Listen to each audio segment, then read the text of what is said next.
Straight out the boot room, to Wembley, our second home. We come to conquer, no, we never walk alone. We dominate, the cream of the crop, drawing all our strength from the roar of the cock. It's all for one, and one for all. Pass the moon, we're talking total football. Here we go again, Roy's red machine. Liverpool, the greatest team the world has ever seen.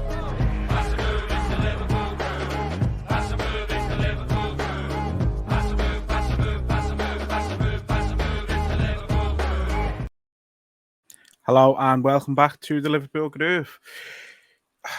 The day is nearly upon us. I don't want to do this. This is horrible. One more game with Klopp as Liverpool manager. It's weird. Like, we've known about this, was coming since January, I think it was, when he announced that he was leaving, and it just felt like a lifetime away still. And now it's here. It's disgusting. I don't like it. Make it stop. We'll get onto that properly in a minute. We'll talk about the Villa game a little bit. Truthfully, be honest, not really asked about the football anymore. We can't move up or down. We're secure in third, so the football's a little bit inconsequential at the minute. But it was an entertaining game for the neutral. We look good in parts, we look bad in parts, and it's been the summary of the last few weeks, really.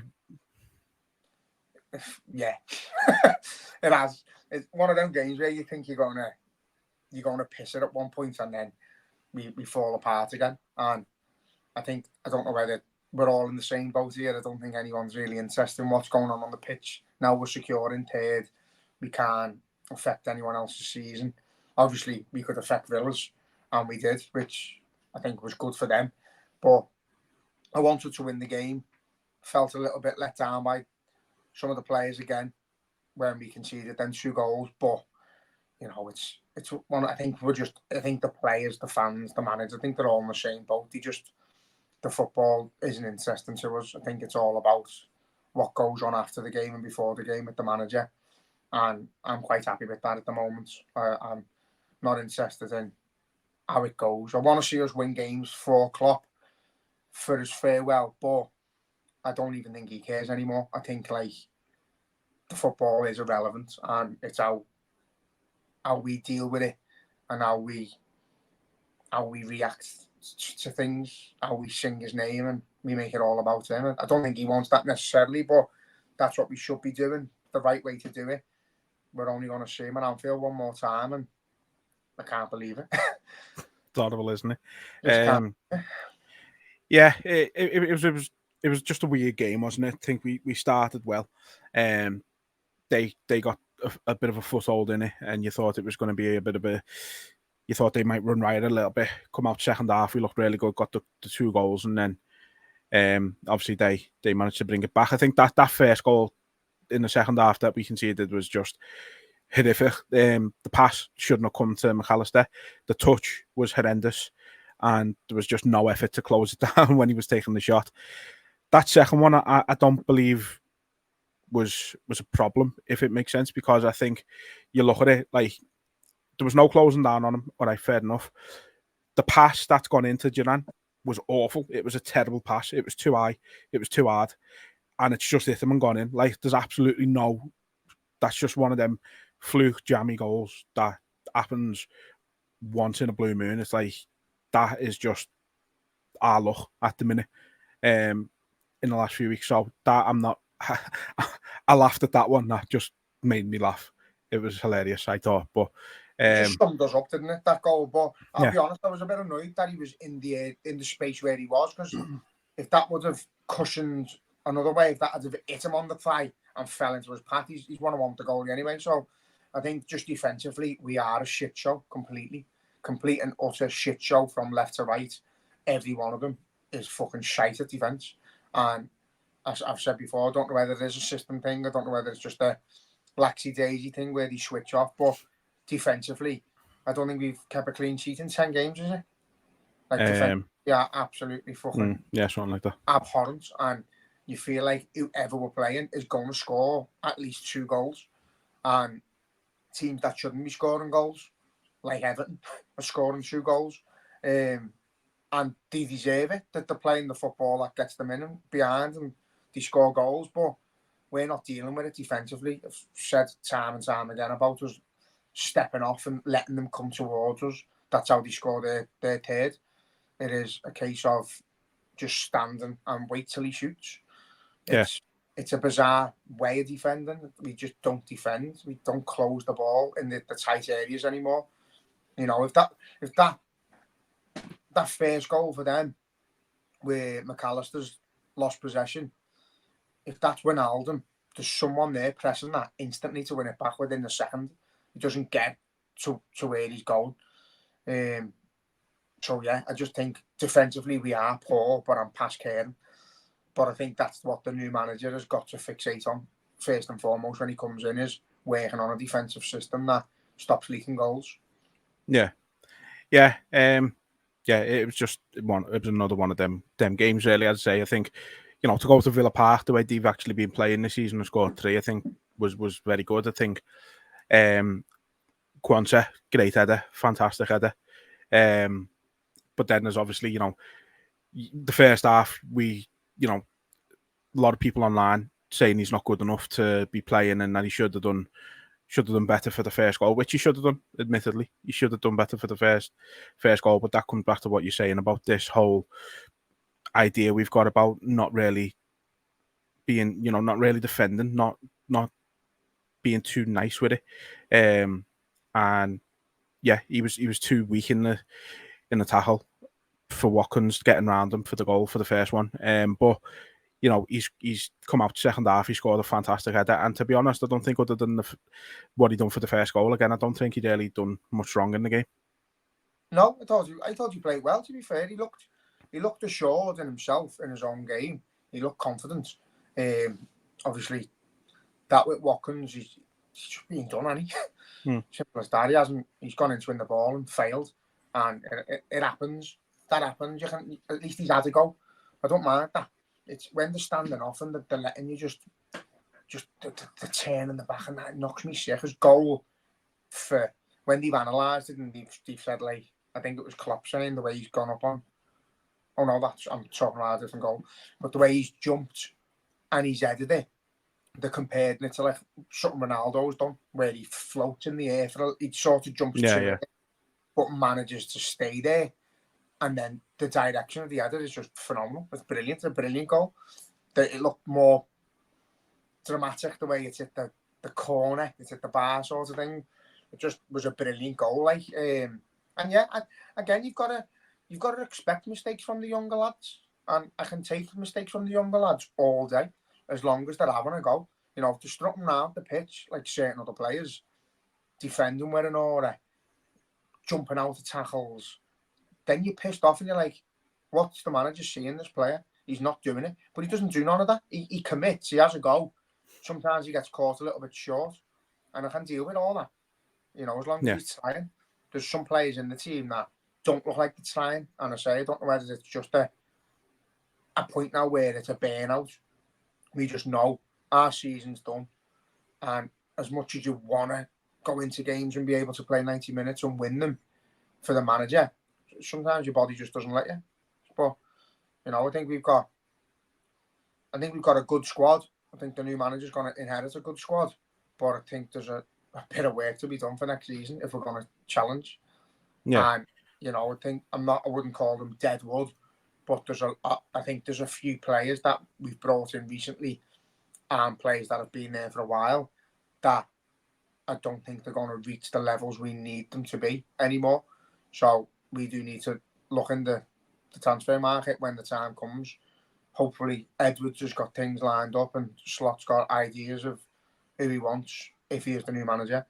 And we can build on what foundations Klopp's left us, because it is a really good young side, but it does need a few tweaks and a freshen up. Yeah, definitely. I think the one thing that has been a constant this season, I think, for us as well, has been the way we completely lose control of the game when we're making multiple subs all at once. And it happened on Monday. Yeah, you bring 4 players on at once and we lose control of the game. Taking Endo off, shocking decision. He was the only one who had control of the midfield, I thought. He was the only one stopping attacks. I think that was the big one. But again, it's just 4 subs at once. It's killed us so many times this season, and it happened again. Yeah, I feel like that's been happening since Klopp's announcement, really. And I don't know whether it's a coincidence, but the first part of the season when he was bringing 3 or 4 on together, Harvey Elliott was changing the game and Gakpo was getting into space and Núñez was doing stuff and it was working. And we were like, we're scoring late goals, we're creating loads of chances. It's a mastermind. It's unbelievable. And then all of a sudden it's just gone.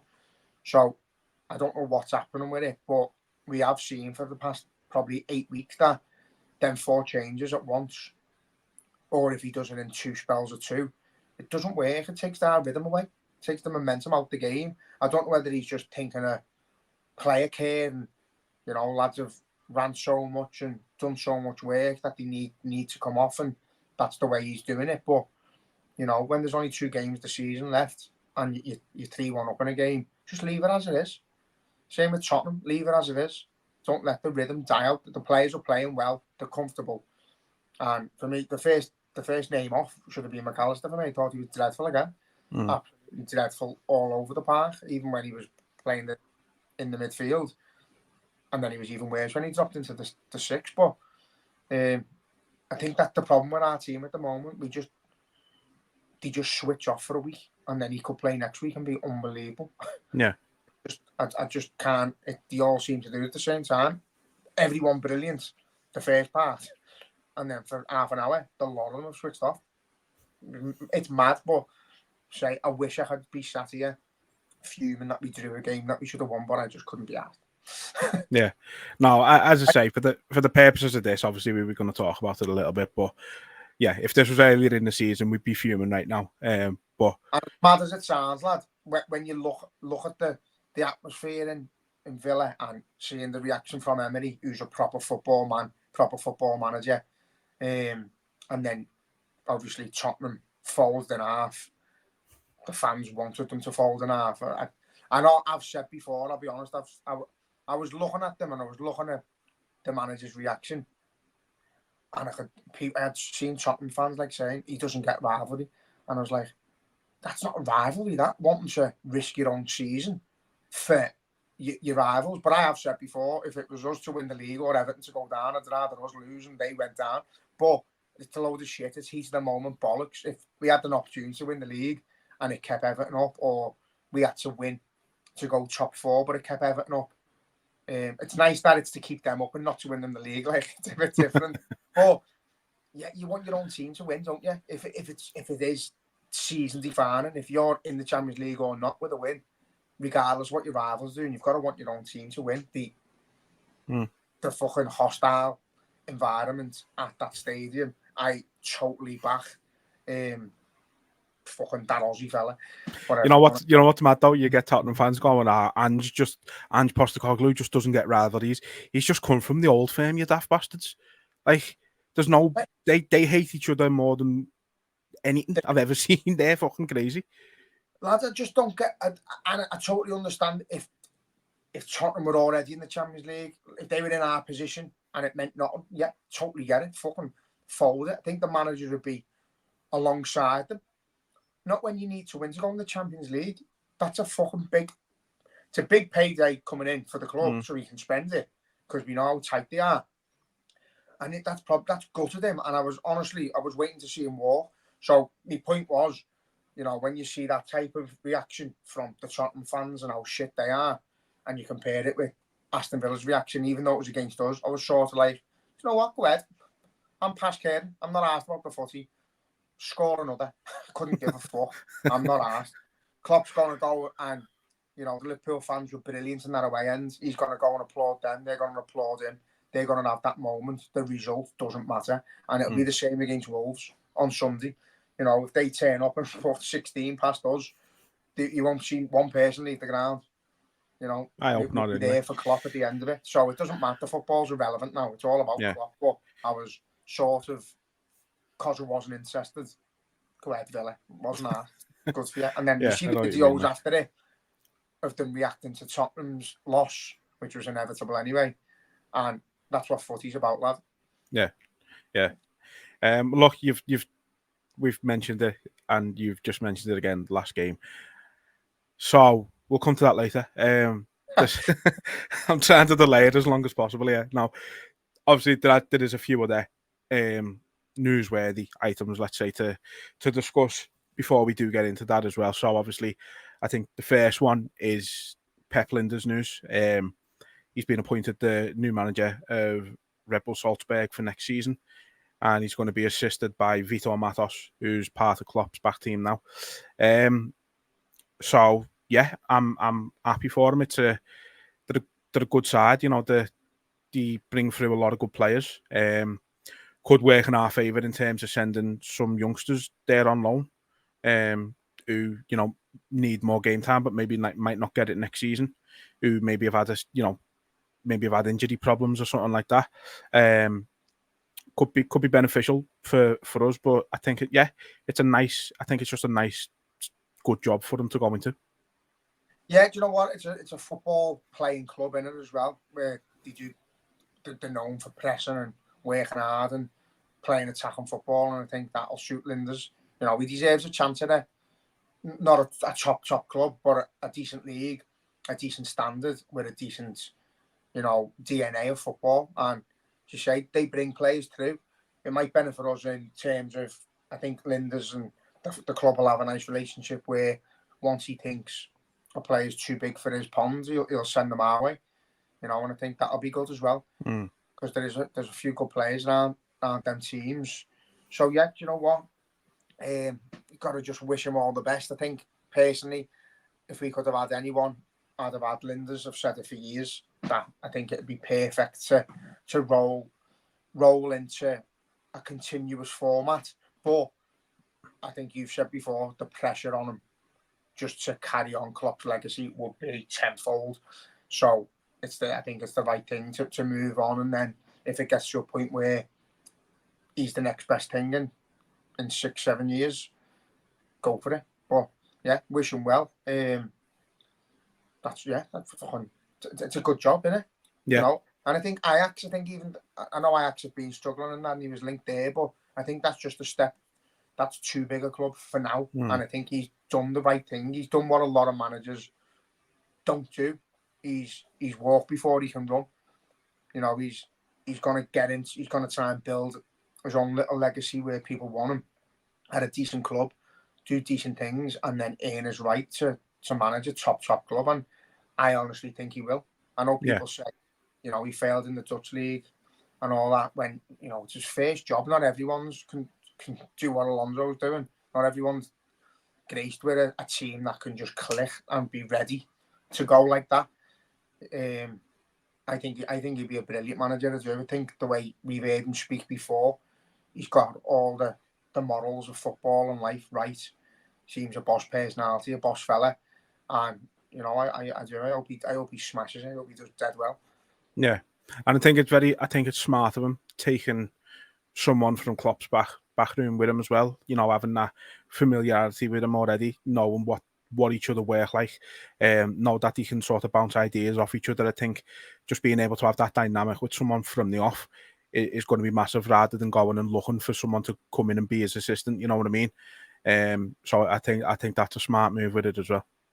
I think that's it. You have like layers, don't you? You have your manager, your assistant, and then a bit lower, then a bit lower, and whoever he took has been under Lijnders, but he'd probably be feeding little bits of his input into Lijnders as well, and then that gets passed to the manager. So that's how it works. It's good to have a good bench, a good backroom staff, and I can see them doing well.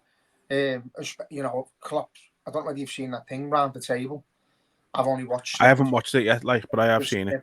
But there's a point where Jürgen Klopp actually says, like, he had nothing to do with the Champions League final in Madrid. He said he'd lost too many cup finals, and he said to Lijnders, "You do it."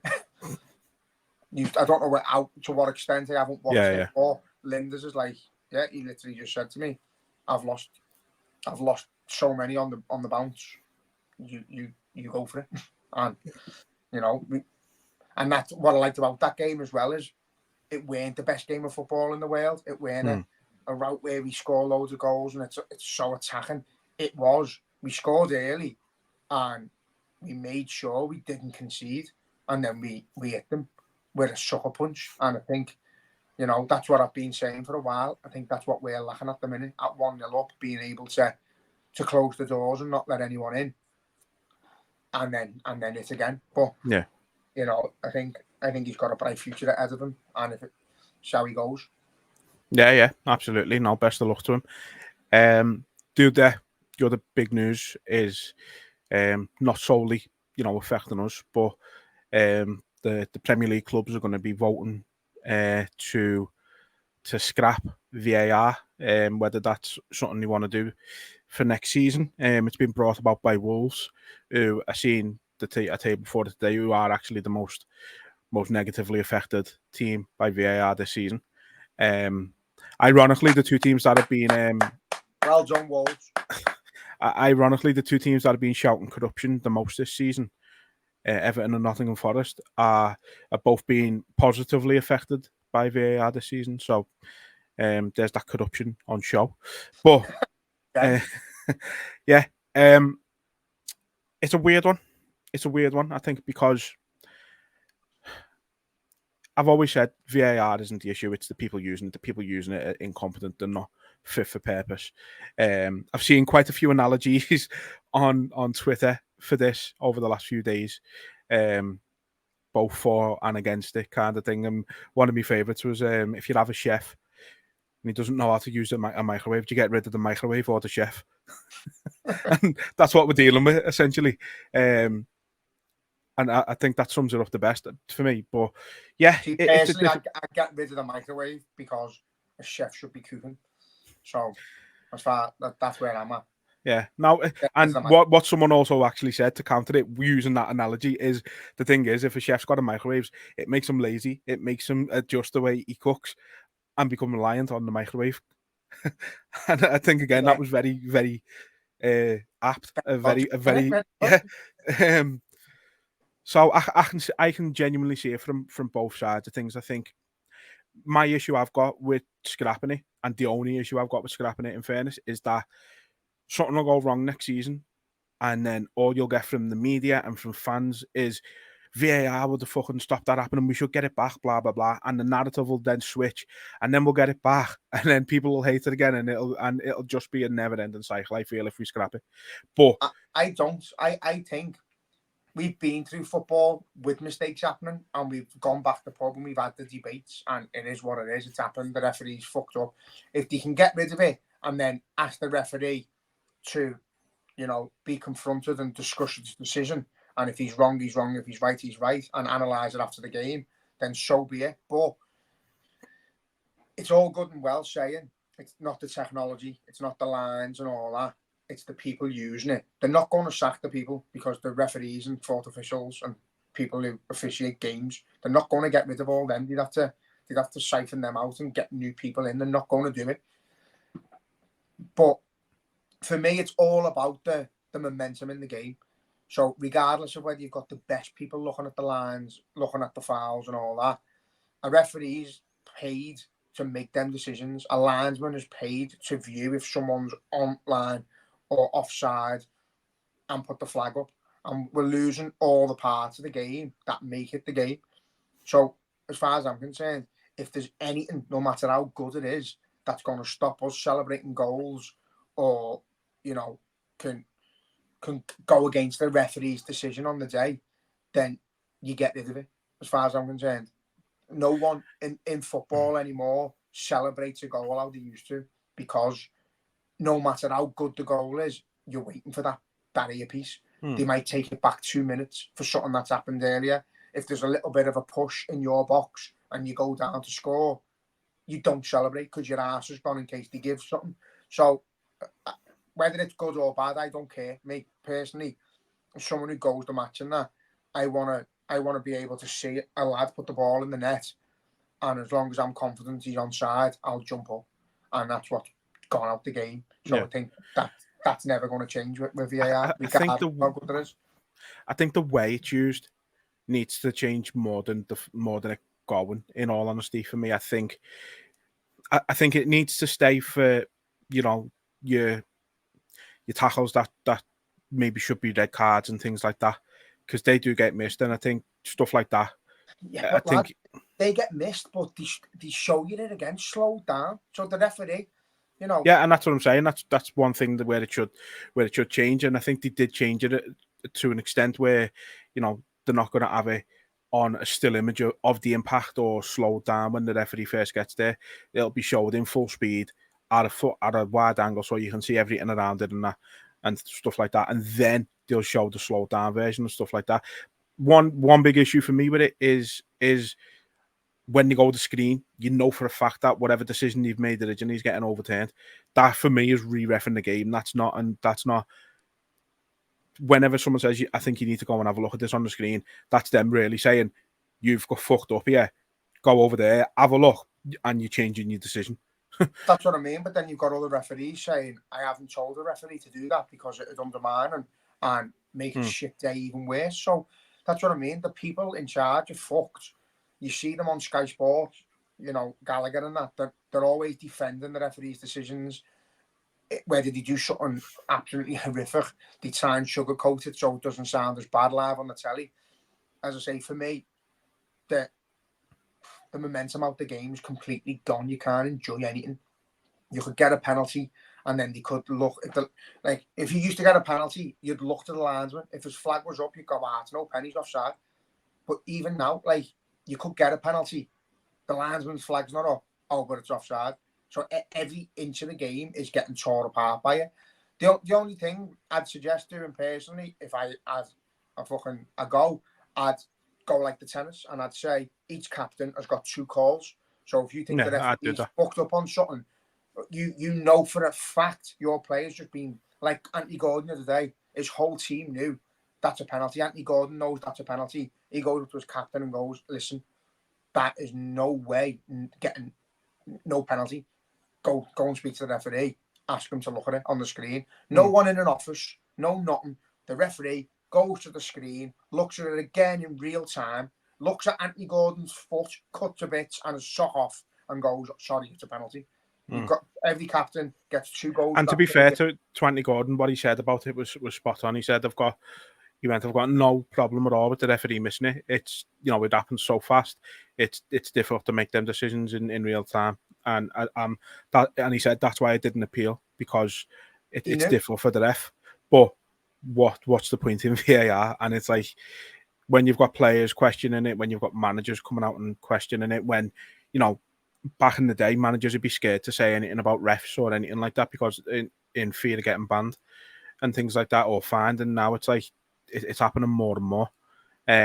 All that has happened in that sense. Because I know people might say, yeah, but you'd have captains asking 2 per game every game. It'd still be well faster than what's going on now. Yeah. But if you're a captain, say Van Dijk goes up and goes penalty, and then he sees it himself, goes up with the referee, but he's not allowed to speak to him. They're both watching it. Penalty. He hasn't touched them. Fucking hell. I fucked up there. We've got 1 chance left. If that happens a few times, players will stop asking. Yeah. They'll just play the game and they'll appreciate the referee's decision unless it's absolutely nailed on. And I just think that's the only way to implement a thing like that without ruining the game. Yeah. Yeah, I've always thought it should be like a challenge-based system myself, to be honest. But it's annoying because, you know, the technology, it works in other leagues, it works in other sports. We just are incompetent, clearly. But I would be very surprised if it got voted to be scrapped, in all honesty. I genuinely don't think that. I genuinely don't think enough teams will vote to scrap it, if I'm being honest. You've got to look at how many teams have gained or lost points, and if there's more that have gained than lost, then they're going to vote it in, aren't they? But again, the tide will turn. It's battered us this season. It's massively helped Man City this season. It's helped Everton, you know. But then, as you've got teams saying it's corrupt, and I've said loads of times, I feel like the referees have just got together and whatever happens. Let's see it out. Let's fucking see how far we can take this shit, and let's just take the piss out of football. And I honestly feel like that's something that could have happened, because you can't have fucking 70-odd thousand people in a stadium roaring, knowing that what you're doing is wrong, going to a screen, or having someone watching it again and not giving the decision that everyone else in the world can see. There's got to be some sort of fucking stupidity, corruption in there. But say, yeah, I'd go for 2 challenges. But if they're not going to do anything like that, where it can be challenged and it's going to be every single tackle, every single fucking foul, every red card, every yellow card, every fucking goal, every offside, just fucking scrap it. Let us go back to going, that referee's a cunt. That referee has killed the game. I'd rather do that. I'd rather the referee put his fucking whistle in his mouth and blow for a no goal because he's seen something that didn't exist, or give a goal that shouldn't have been, and the game just flow and let us play. Let us play the game and let us moan about it in the pub after. Yeah. No, it's going to be interesting to see how the vote goes. And yeah, we'll just have to wait and see and go from there. I don't think it'll get scrapped. They spent too much money. They're too proud. The Premier League have already said, you know, they're going to try and make it better. If they're going to try and make it better, try it elsewhere. Try it on Sunday League and let us have our game back. And then when it's good, and when you've got the people who've mastered how to fucking make decisions, then give us it back. That sounds, yeah. But we're the only league that's struggling. The offside rule, you know, I think it was Holland where they had like a gap in between. If you weren't in that gap, well, that's meant to be coming in next season. You were onside. No, it's just your fucking whole body, isn't it? But yeah, that's what I'm saying. That's what's meant to be coming in next season. You're allowed to be your whole body. Yeah, offside. But then how's that going to work without VAR though? That's what I don't understand. They can't surely bring that in because then you'd have to wait for this semi-auto offside to make its decision. So then we're waiting again anyway, you know what I mean? I think there should be a time limit on the checks as well, I think as well. So they're saying, oh yeah, it's only for clear and obvious errors and things like that. If it takes you 4 minutes to look for this and then the rule that they've made a mistake, that's not a clear and obvious error.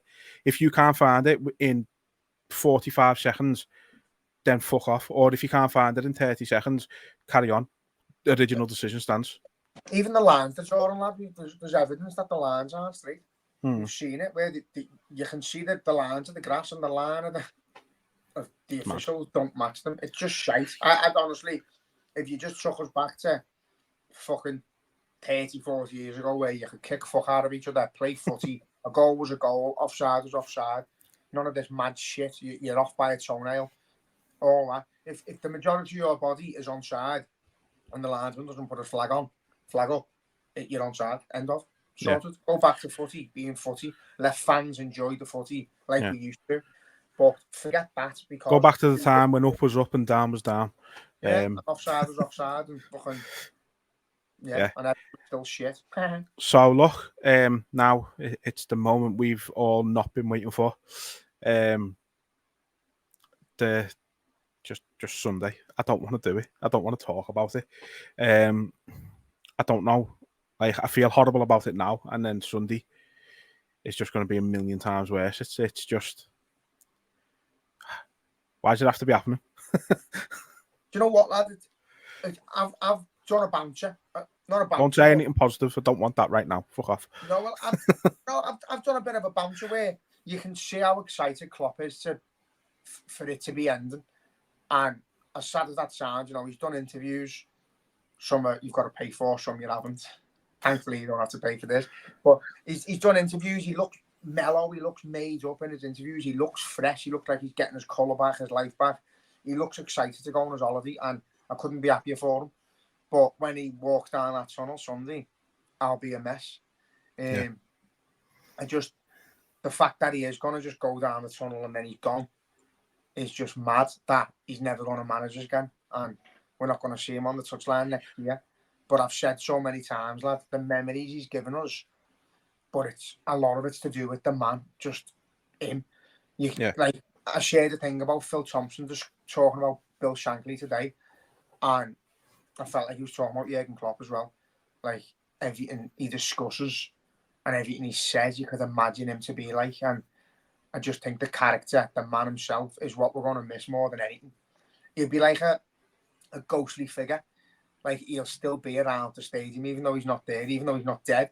He'll still be there. He will literally live forever because of what he's given us, the memories, the times, and I honestly, I wouldn't, if I was in a room with him, I wouldn't know how to thank him for what he's given us as a fan base, what he's given me personally, the memories I've had with my ma and that, like, and my dad.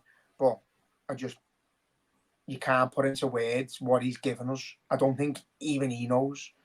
Do you know what I mean? I'd love to be able to sit down with him and tell him the moment we've had with him and what I think you might have an idea now.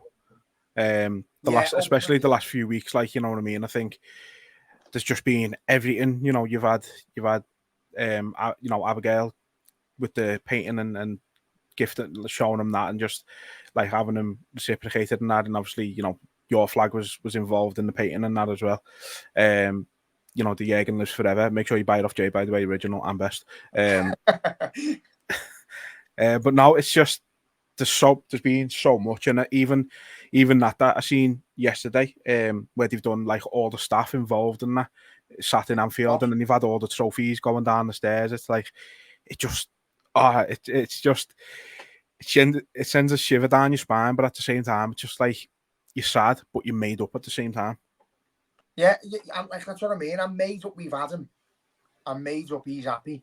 I'm made up he's not, like, I know the season's fizzled out a little bit, but, you know, we've done what we set out to do. He brought a team who struggled last season when, I think he was discussing that he'd took us as far as he could last season and had a word with his wife and ended up staying. And, you know, I think he's just worn out. He's ready for it. But again, like, to include all the staff, like Sam's stepmom works in like the kitchen for the staff who work in the ground every day. She's got a full-time job. She got invited. She went. I don't know whether she was in the stand with him, but she was there at the event the other day at Anfield for Jürgen Klopp. And that's what, I remember when we won the European Cup and we went on the tour, and the staff were saying, like, we all got invited to something, or we all got gifted something to say, like, you were part of that win on that night. Girl who's working, touring people around the ground, as being given like personalised letter or whatever to say that you were very much part of what we've just won. It wasn't just the players, it wasn't just the coaching staff or the physios, it was every one of you that have done a single thing for the club. And again, it's just Shankly-esque. He just gives me shivers. I'm absolutely gutted. Like, I've just done a post before about my memories, and Anfield app have done a thing about post your 4 pictures, and I couldn't think of 4. And then I started thinking of memories and when we won the league and that, and with me ma, and it does get you. And it is down to that man. Like, he's made these things happen, give us memories that no one can take away from us. No one in the world can take away them. What's going to hit you harder, the final fist bumps, or I'm walking down the tunnel for the last time? Do you know what? I've got an image in my head, and I went to see a play years ago, the Bill Shankly play, and it was a one-man play. It was a fella just being Bill Shankly, and the stage was set like the Anfield, you know, like a bit of Anfield, a screen with the pitch on, and then it was literally his time at Liverpool. It was a one-man thing, and at the end of it, they had the screen as Anfield, and he's walking, and as he goes off, he goes transparent, and he's walking behind the goal like a ghost. And that's what I'm in my head. Like, that's what it's going to be like. He's going to walk away, and it's going to just go all spiritual and ghostly, and he's gone. And I'm dreading it. Like, I'm nearly crying now, lad, to be honest. I'm trying my best not to. It's going to be horrible. But yeah, it is. It's happening, and it's happening for the right reasons. Like, you know, he's well. His family's well. He wants to go and see the world. He wants to go on holiday. He wants to go and watch football.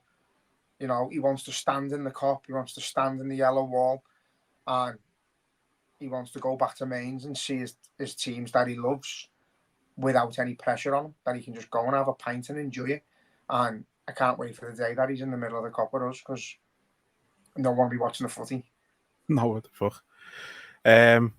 Yeah, I mean, I don't really know what else to say on top of that, to be honest with you. I think you've pretty much summed them up, and it's just it's horrible. And as I say, you've like you put it to the back burner, put it to the back of your mind all season. As I said, he announced it in January, and I know it's only 4 months ago, but it feels like so much longer time ago. You know what I mean? And it's like you put it to the back of your mind. You don't want to think about it, and then you're counting down the games that we've got left for him, and then it was 25 or whatever it was, and then it kept getting smaller, and we're going out to competitions, and the amount of games just gets less and less. And again, it just kind of Monday night ends, his last away game, goes over to the fans and that, and then it just hits you, the realisation, and it's like, shit, we've got 3 days left with Jürgen Klopp as our manager, and it's just horrific. That got me against Villa, because I wasn't asked about the game, and then when I seen him go to the crowd and that,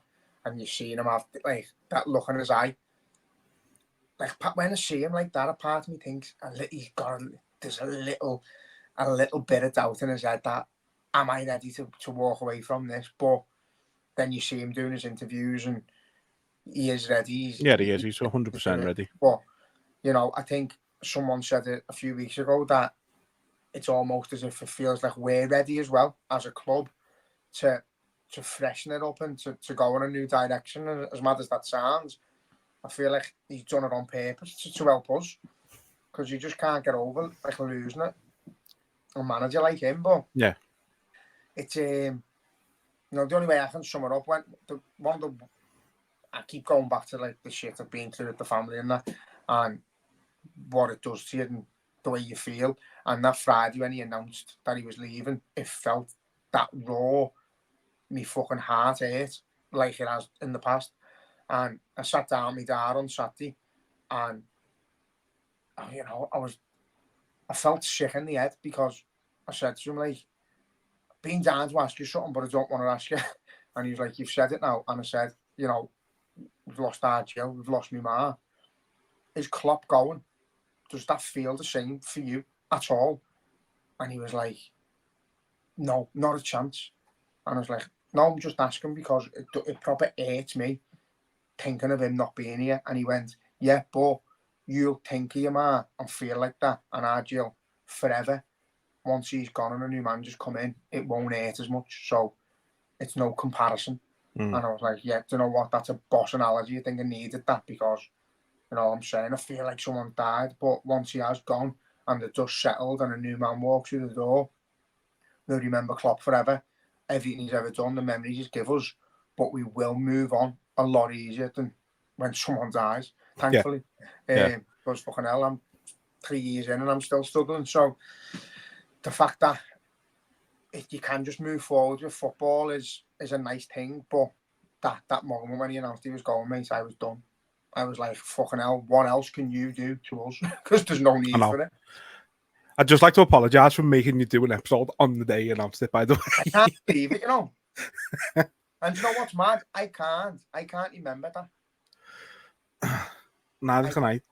I can remember everything sort of leading up to it, and like the day itself, but I can't remember just doing all of that. Like, because I remember I put it, someone asked on, or put it on Twitter, like, it's one of them things you'll always remember where you were. And as I said, I was in the Aldi car park and seeing it on my phone, and then fucking belled you straight away. And you were already like, I know, lad, you were in bits already. And then, like, lad, I was working on a house in Rainier that I fucking hate, because I'm still on it now. I've been on it for fucking ages. And I was up in the loft.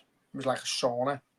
And my first message, like, I think it was off a fella called Paul. And I was like, fuck off. And I didn't reply. And then I looked, and my timeline was just bang, bang, bang, bang. Jürgen Klopp's leaving. And then it was in the group chat, Evertonians were partying. And I was like, I can't believe this. And then I was panicking in case something had happened, or if he'd left, if he'd just gone as he left. I'm sat in the loft like fucking Faulty Towers. My head in my hands. I'm on me fucking. I'm not on my knees. I'm squatting down with my head in between my legs like a dickhead. And the woman on the job come up the stairs like, Jay, is everything all right? I was like, yeah. She's like, what's up? You usually singing and that? I was like, don't want to talk about it. And she's like, what's up? I said, our manager's leaving. She's like, fucking hell, thought something had happened. I was like, no, our manager's leaving. And then as soon as she walked out the door, mate, my tools got packed away and I fucking got off. Come home, and then you wanted to do a podcast. And I literally, like, I phoned my dad, and my dad was all positive. Like, oh, all good things come to an end, lad. He must be ready. You know, Shankly left, Paisley left, Fagan left, Moran left, Dalglish left. Like, this is not what I want right now. I want you to cry with me. Fucking hell. Stop being nice. Yeah, be negative. And he was just, you know, my dad's always to the point. My dad can't say a bad thing about any situation. If it's negative or positive, he'll find a positive. And he did that day. The football would carry on. We thought we wouldn't carry on after Shankly. And then up popped Paisley. So, and then up popped Fagan. Done a double. You know, you've got people who've come and gone, and Jürgen will be one of them who has been, and he will go, but the club will continue. We'll thrive again. I just honestly, as a football fan, I don't think any cup final, I don't think any game, any atmosphere will ever feel the same without him. But that just might be me now. I just think something will die inside me with footy when he goes, because of, I don't think you can replace the man. And you know, I'd love nothing more than someone to come in and be able to compare him to Klopp in a sense, the way he speaks, the way he addresses the crowd. And I've gone full circle with that as well, because I wanted someone who was totally different. But, you know, that's, we say Shankly, Jürgen Klopp, they were made for Liverpool. Liverpool was made for them. And that's what we need. We need someone who's going to come in and get the city, get the fans.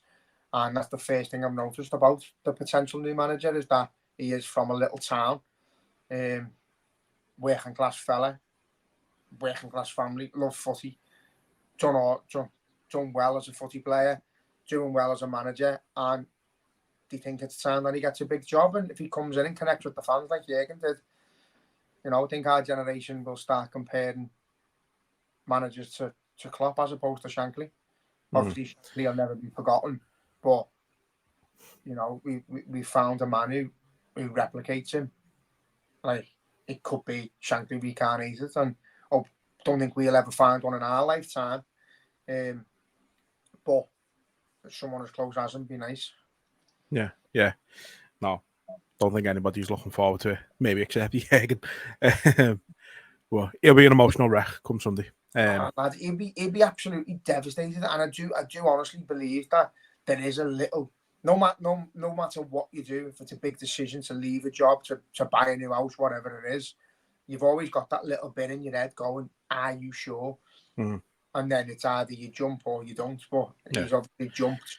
And I think, on one hand, he's walking away from this, but on brilliant terms, absolutely adored, can come back whenever he wants. And, you know, as he said, he knows he'll never walk alone. So I'm happy for him, but gutted for us. I said I'd get rid of every single player if it meant it changed his mind to stay. But that's not the way it is, unfortunately. No. Going, and we've got to back him and support him and hope the new fella's all right. That's it. So before we wrap up, I thought, well, I asked on Twitter the other day for some controversial takes on Liverpool, just to see what people have come up with, and people certainly delivered. So there's loads, you know. I know, yeah. So I'm going to read some of them out, and I want you to let's have you give your opinion on them. So with them back up. Yeah. So we're going to start with the man who always seems to be top of our comments, with your little Jedi, and he's got 3, which you've seen. So this is you were ready for this, weren't you? I'm coming for you. I'm coming for you.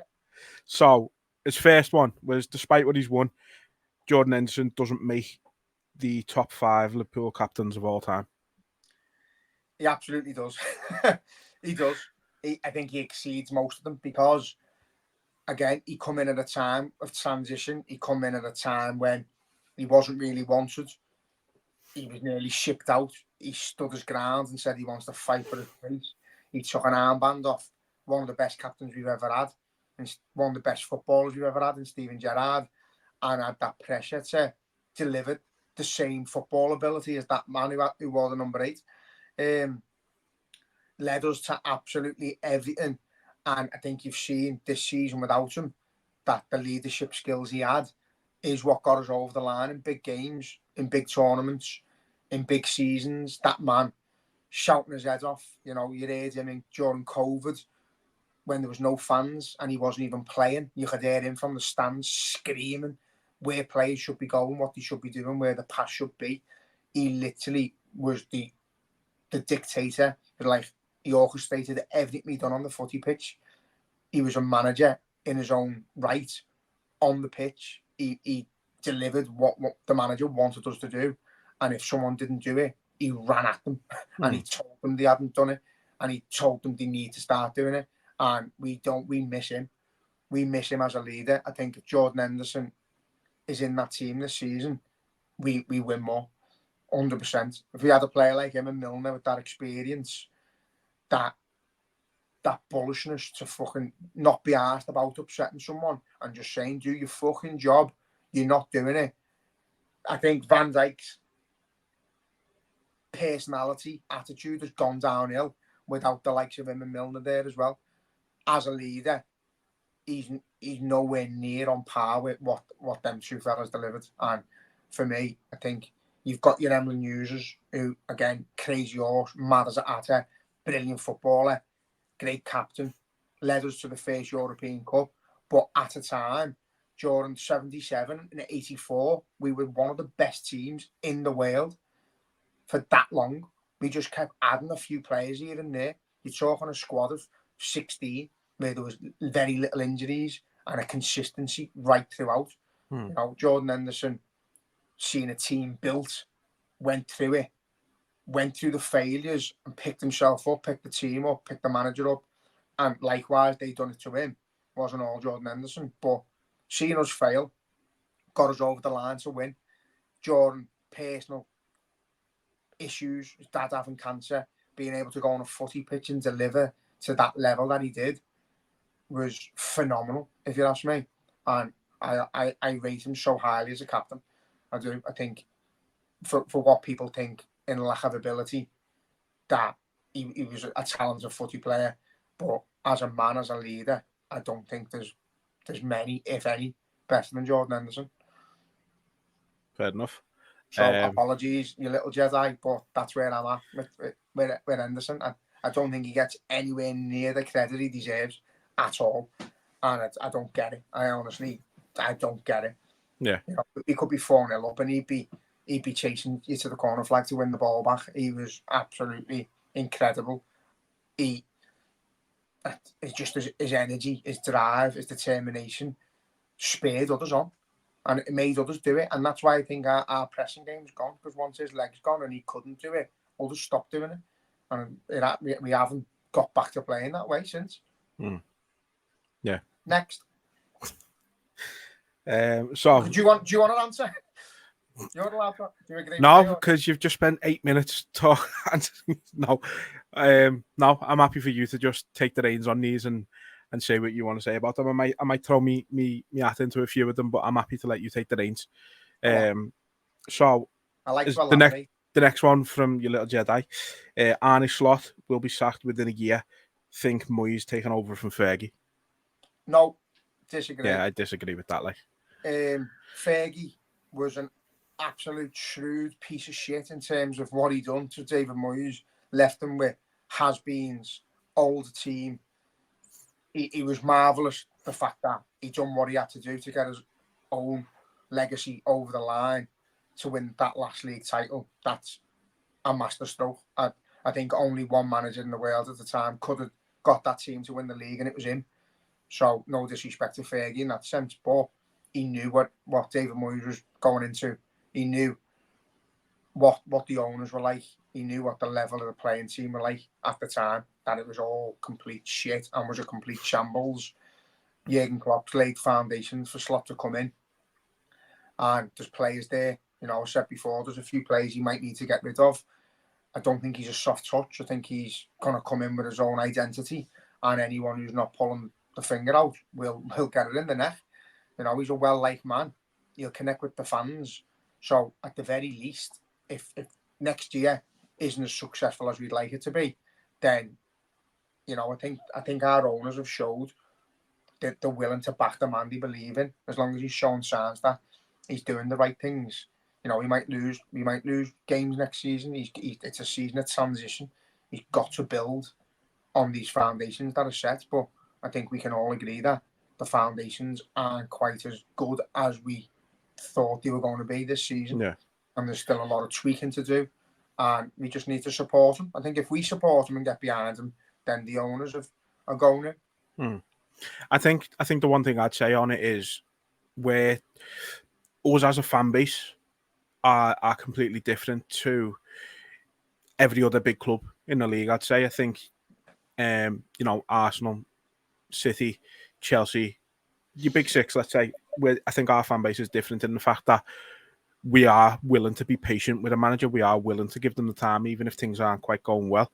We're very reluctant to start calling for the manager's heads and things like that. Even when it was Rodgers, I think it was just the fans alone that probably got him an extra 3 or 4 months in the job than he probably deserved at the time. You know what I mean? So I think if it doesn't necessarily go fantastically for us next season, fans won't turn on him. We'll give him that time. We'll give him a grace period, if you like. You know, look at United. They've had I think they're on like the 5th or 6th manager since Fergie now. Arsenal haven't been as bad in fairness. They've only had obviously Emery and Arteta, but you know, you look at City. Mancini won the league for them. Pellegrini won the league for them. Both sacked within like a year or two after it. And now obviously they got Pep and have dominated ever since. But you know, Chelsea sack managers for fun, and then Tottenham just, I don't know if they sack the managers or the managers just get fed up with the mediocrity, but they just can't hold the manager either. Yeah. So I just think we're different in that sense. So I can't see it myself.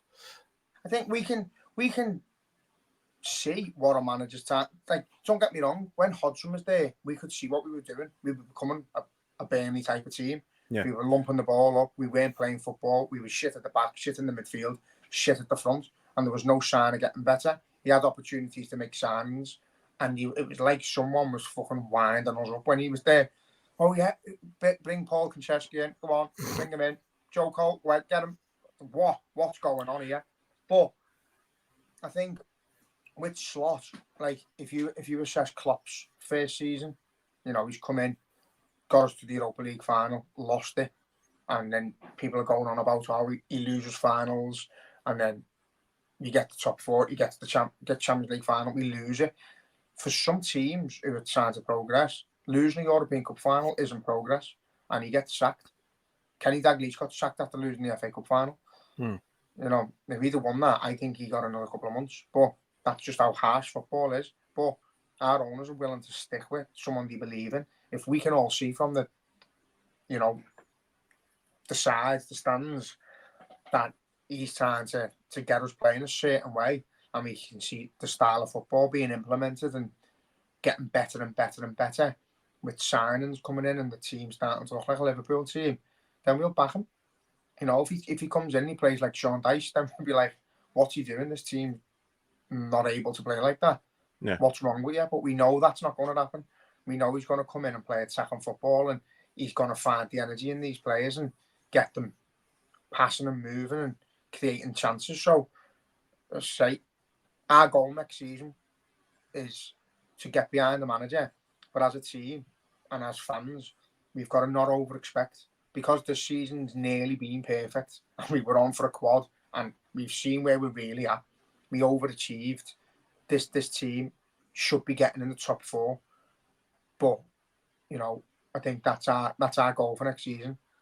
Get in the top 4 and have a few decent cup runs. Yeah. You know, qualify to the group stage of the Champions League. But I think I've just got a weird feeling that something special is brewing again. And again, I don't want to say it's all down to Jürgen Klopp, but I don't think he leaves if he thinks he's going to leave us in any shit. I think he loves us too much. So for that reason, I think the owners are dead set on Slot. I think he's getting 3 years regardless of whether we like it or not. There you go. And then the last one from him. Let's try and keep this one a bit shorter if we can. The owners greenlit this documentary to force Klopp out because they know he was unsackable. No. No, I just can't see any reason why they would want him to leave to do it. You know what I mean? No, well, we know personally, don't we? We've had a conversation with someone that once they found out in November that he was leaving, they asked him for his permission to record, and he said, yeah. He wanted the final months to be recorded to look back on himself, I think, and to give the fans an insight into what it's all about. So, no, I don't think, don't get me wrong, there was rumours at the time that was part of the reason why I was leaving, but no, I don't think any manager's unsackable. You know, it's just, he's been brilliant, so there was no reason to sack him. So, yeah, I think that is, there's loads of conspiracies about it, and people can feel how they feel.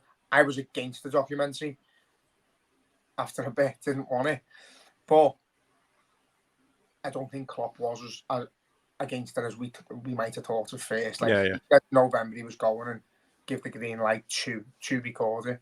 He was asked, he said yeah. So I think that's that. That sums it up, yeah. A minute. I know, yeah, is right. So the next one that comes up on the comments is yours.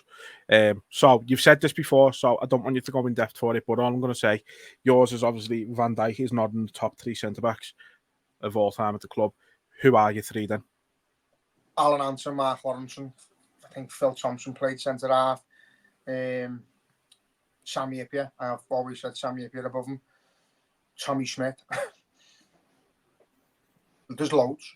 I honestly, I love Van Dijk. I think he's brilliant. I think he got us where we are in terms of making that step into being a defensive unit.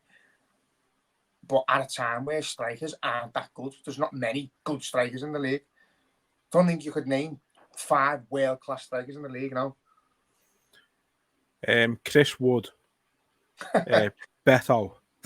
Do you know what I mean? So that's, I've got nothing against Van Dijk. He annoys me the way he plays with his aura, but you know, I think even Emlyn Hughes had a stint at centre half and he was a bit older. So I think our team, I'm looking around now to see them all. But yeah, from the aura those players carry and for the consistency of them and for what we've won during the spells they've been in our team and the way older people discuss them. Like my dad said to me, he's never seen anyone tackle like Mark Lawrenson. Like you could be one-on-one with the keeper and he'd come out of nowhere and from behind and scoop the ball. And, you know, I'm going from here saying, but there's too many people. You'd have discussions with them. You'd hear discussions with ex-players who say how good these centre-halves were. So I just think he's a magnificent player in a really poor spell of football, and I don't personally think he's the best we've had in the league, in the Premiership. Yeah, I know. I think you'll always think that's Sammy Ipia. No, I don't. I think John Terry. I thought you meant just Liverpool. Sorry. No, John Terry, Sol Campbell, Keown, Tony Adams were incredible. And then I think it's different though, isn't it? Like I think now is people say Vidic. I don't get, but. No, I think for me it's the fact that now it's more like, you know, they were just defenders. If you start asking them to try and play football, they're not as capable as Van Dijk is. I think Van Dijk is a better footballer, but I think if you'd make the argument purely based on being a better defender, yeah, I think you're probably right. I think you've just got to base it over a time period as well. Like how many years did we have a Van Dijk at the top? 3 or 4. John Terry was at the top for fucking 10 years. Carragher even. You know, Tony Adams, Martin Keown, they were all there for years and years and years at the top of their game. I feel like I'm a bit harsh on Van Dijk at times. And if I seen him in the street, I'd shit myself and shake his hand. I think he's brilliant. He's fantastic. I love him. He's the best centre-half we've had for a while. He's the best centre-half we've had under Klopp. But I just think it is all often overhyped a little bit because of the type of football that's going on in this generation. It's not the football that we're used to. So Yeah. So- No, fair enough. So I'm going to start picking and choosing now instead. So one I did like that we got was actually from an Everton fan. So this is from @Greg M2302. So he said, Liverpool's fan base is the least tested in English football, given they haven't finished lower than 8 in the last 62 years. If they had a spell of bottom half finishes for 10 years, they'd struggle for 30,000 crowds at Anfield. what a load of bollocks. Fucking hell, I've been on the season ticket waiting list since I was 9 and I'm still 30,000 on it. I'm never getting one in my life. So regardless of the football being played, I think if you listen to most Scousers who can't get tickets, they want to see us relegated so they can get in the ground. So I think what you will lose the tourist attraction. You'll lose the amount of fans that come just for a day out who aren't really interested in the football. But you'll gain so many more proper fans, and Anfield will be as hostile and loud as it's ever been because there'll be proper supporters in there. And when I say proper supporters, I don't just mean locals or just Scousers. I know people who travel from all around the world, nearly every game, to get here, and they're living the dream. Fair play, but you know that's just a load of bollocks. Yeah, no, I think we would, and yeah, I agree with you. I think you'd lose your day trippers, your ones like you say, you come in for one game and get it as part of a package deal and spend 4 or 5 grand on it. I think a lot of the hospitality ones, whether they're local or out of town, would go.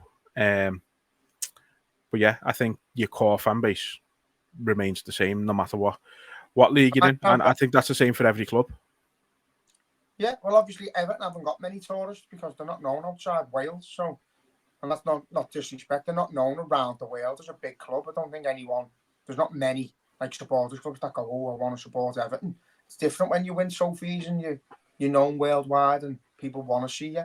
But I think most of the tourists that come to Anfield, I don't even think they know Everton exists. Just we're going to Liverpool. What can we do? We'll go to the River Mersey. We'll see the ferry. We'll go to the Cavern. We'll look for the Yellow Submarine. We'll go to Anfield. See the Shankly statue. They won't know what Everton is. They think it's a mint. And that's no disrespect. It is a bit like, but no, I think loads in the same boat that they just wish we would be shit for a bit so we could just get our core fan base back. All the tickets were in the right hands. And you think that Everton's argument sometimes is that they sell more season tickets to locals than us. But we don't sell it. I think we have 25,000 season tickets and the rest are like memberships and hospitality. They have a 39,000 seater stadium and 30,000 of season tickets. But there's no waiting list. You can just walk up to Everton and go to the match. They still do general sale and stuff, which I wish we did. But unfortunately, to run a successful football club and be minted, you've got to run it properly. And that's, all our sales are done in June for the season. Yeah. Done. It's sold out. Yeah. So, it's hard. It's funny you say that because one of the other ones, which you don't need to comment on because it is just exactly what you said, though, but one of the other controversial takes was from Dino84 LFC. I wouldn't mind us having a few years in the wilderness if it meant we got rid of the Gobshite Glory Hunters. Agree. So here's one that also had a bit of back and forth regarding it. Steven Gerrard was good, but Souness was better. And this one's hard for us. We can't comment on it properly. So it's difficult, but it got people talking, that one. Yeah, again, I've been brought up with, I've showed you now, I've got a folder there from 1986 that my dad made, that he gave to me, and it's all the clippings from when we won the Cup double. He's done it again in 89, and he's done that for years. So since the 70s and that, blanked out there. Yeah, from them times, he's always told me like who the best players are. He's got videotapes and you know, you can YouTube games and that now, and I've got no doubt in my mind that Souness was absolutely out of this world at what he done. He was an aggressor. He would hurt you, or be hurt. And if you hurt him, you probably get knocked out hard as fuck at a time when football was like that. It was brilliant. And he could score from anywhere. He could pass from anywhere. But he done it in brilliant sides. He done it in phenomenal sides where he was playing with superstars. You know, Gerrard had spells of that. But you've seen as well players leave Liverpool and don't play with Gerrard anymore, and they fall apart. The only striker who's left us and gone on to be exceptional was Suarez. Michael Owen went, was never the same. Torres left, never the same. Fowler left, never the same. You know, these players who play with Gerrard, he gets the best out of them.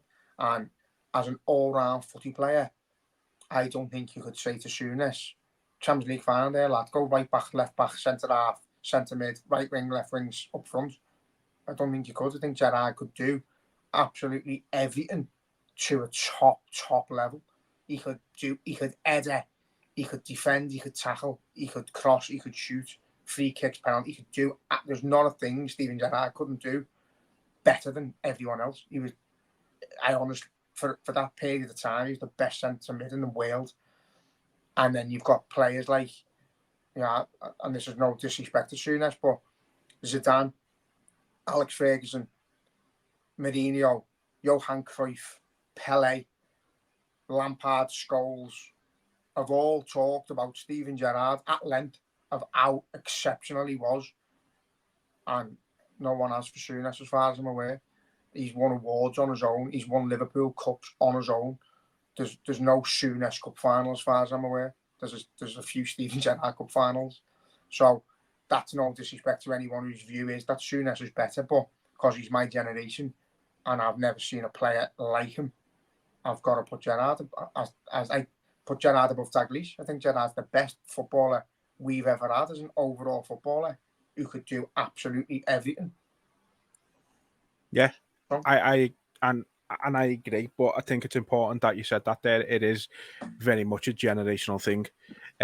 So, you know, there might come 10 years down the line and somebody goes, Stefan Bajcetic is the greatest midfielder I've ever seen in a Liverpool shirt, and we'll argue to the hilt that it's not. It's Steven Gerrard. You know what I mean? It's just, it very, very much is a generational thing.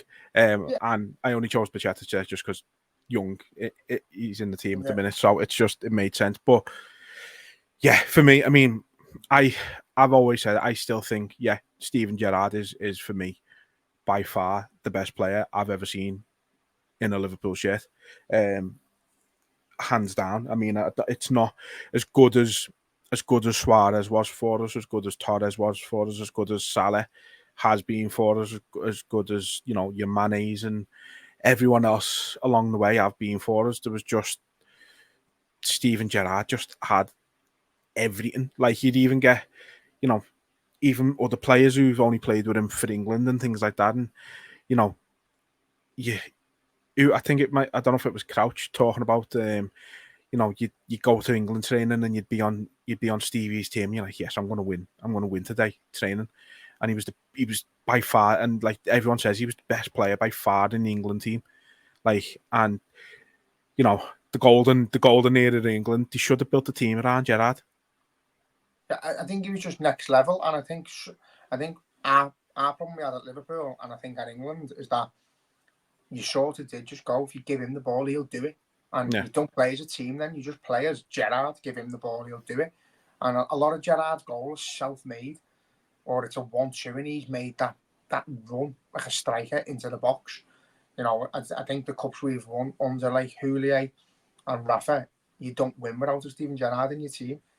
He's just absolutely magnificent. But again, did Souness ever play in midfield with Igor Biscan or a Bruno Cheru?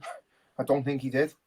You know, I don't think he ever had like fucking players like that in and around the squad where, you know, playing up front, you've got to get the ball to Aspas. Florence Cinema Pongo. Lads, you know what I mean? Anthony Latalik. And he won us a Champions League with fucking, Latalik, Pongo, Biscan in the squad, Mele. And that's no disrespect to them, but they're nowhere near Liverpool level, are they? And he lifted the European Cup that year, whether it by fucking Kruk or Luke. Yeah. it was Steven Gerrard managed to do it. So I he's the best you've ever had. So, yeah, I agree. And I just want to say that I think he's underrated in terms of the world's best as well. When you list the best players to ever play in the world, and this might, as a complete footballer, he's got to be up there. Got to be. Yeah, I agree. So the last one I'm going to ask you then, we'll round it off with this one. Bit of an interesting one I thought was, so this was from Ronnie Chung. Great name. Yeah, so I understand why most fan bases can't bear us. Yeah, I agree. Yeah. Because we are unbearable.